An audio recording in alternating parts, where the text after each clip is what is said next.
C'est bien le silence.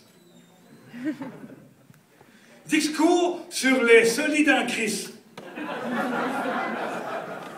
C'est avec des papilles dans le thomas et plein de vibraphones dans la gueule que j'ai la joyeuse de vous informer, selon des sources crédules dont je ne peux vous divulguer l'orientation et qui désirent garder l'anonymous, que les groupes solides en Christ formeront invraisemblablement le prochain gouvernement à l'Assemblée nationale.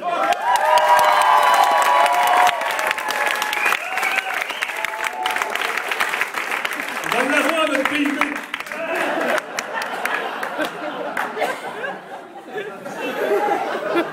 Ainsi donc, dès le 8 avril, les solides en Christ pourront enfin gouverner et mettre leurs engagements électoraux à la preuve de la réalité.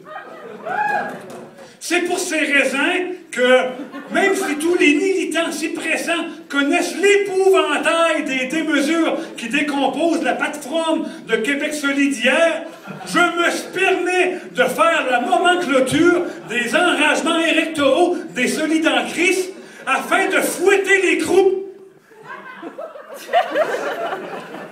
De fouetter les groupes pour qu'elles se retiennent debout d'ici la fin des élections.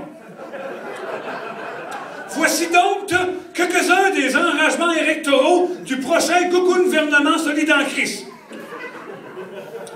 Pour répondre aux besoins des familles québécoines, ablater les froids de grade et mieux fiancer les graderies à bébus non laxatifs, ce qui se permettra d'envoyer les pompons, les bambous et les morveux se faire grader gratis.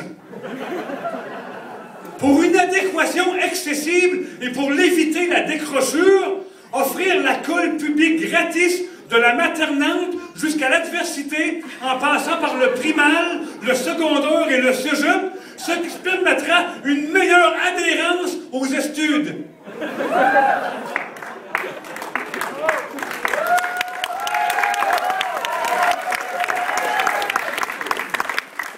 Pour améliorer les soins de santé et les services soucieux, offrir des services de promiscuité dans les CLSC et distribuer des médicaments gratis, ce qui se permettra aux usagers de prendre leur première ligne sans attente.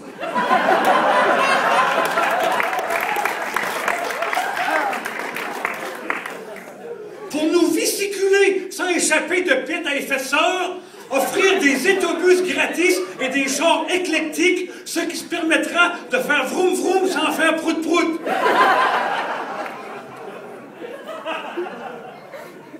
Pour castrer la discrimination dans la job, donner des couilles à la loi sur la quittée salariale, ce qui se permettra un meilleur accès à la job pour la jambe féministe.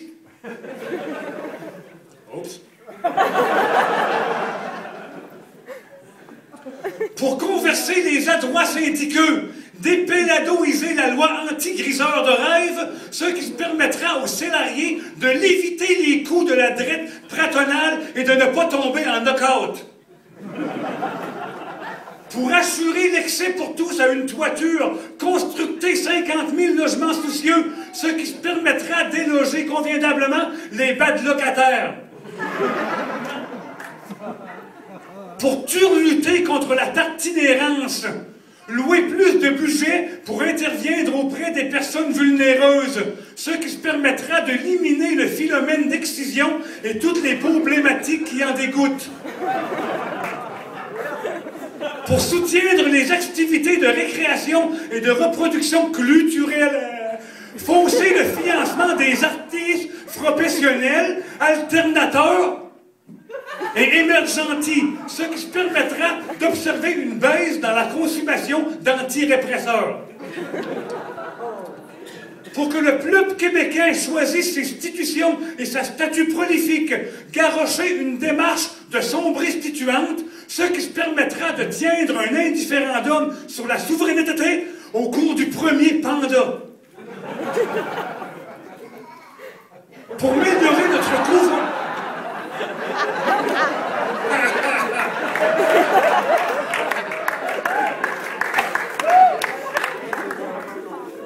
la vérité sort dans la bouche des poupons.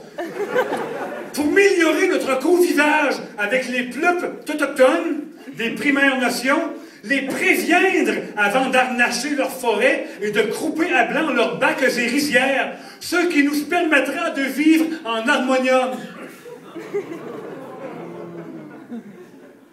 Pour détendre la paix et turluter contre l'impérialisme, rejeter toute prolifique militaire, ce qui nous permettra de nous aimer les uns sur les autres avec la flore au bout du fusible.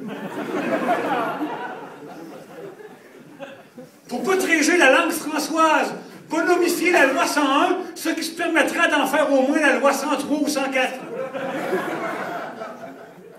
Pour améliorer les conditions de vie des populations éloignées, ordonner plus de pouvoir aux légions, ce qui se permettra aux peuplades périphériques de se sous-développer de glaçons autonomes. Pour protéger l'environnement et les écosystèmes, éliminer les pets à effet de serre, les énergies à fossiles nucléiques, le pétrole pélidineux et les pois chiches, ce qui nous permettra de déléguer un immonde plus pervers aux dégénérations futuristes.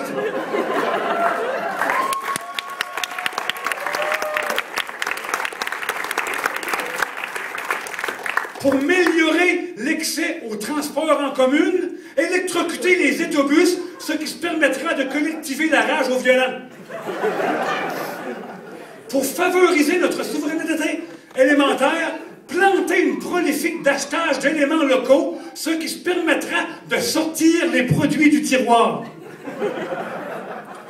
Pour protéger le tiroir agricole et revitaliser les communautés brutales, élaborer une politique de la brutalité, ce qui se permettra aux agriculteurs de grigulter du fromage quota, et ce, dans une agriculture familière de promiscuité. Finalement, pour nous raccaparer nos ressources naturelles et pour ce faire mettre chez nous, stationnaliser l'expoliation de ces dites ressources, ce qui nous permettra de nous redever nos propres redevances sur les ressources extractées. Voilà donc tous les principaux engagements électoraux des Solides en Christ qui sont en voile de devenir le prochain gouvernement à la sombresse nationale. C'est pour ces raisons, mesdames et messieurs, qu'il est important d'attenter de convaincre les électeurs pécristes, libéreux, cacristes, options stationnalistes, blocs poteux, ainsi que tous les électeurs volailles, abstinents ou imprécis, d'échanger leur crapaud de bâbord et de voter pour les Solides en Christ le 7 avril.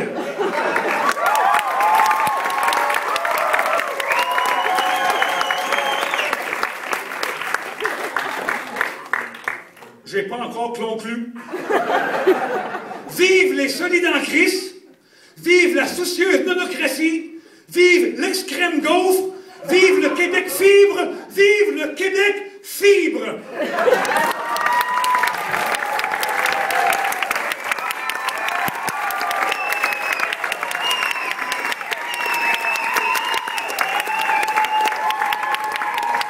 Monsieur Tixcoulin!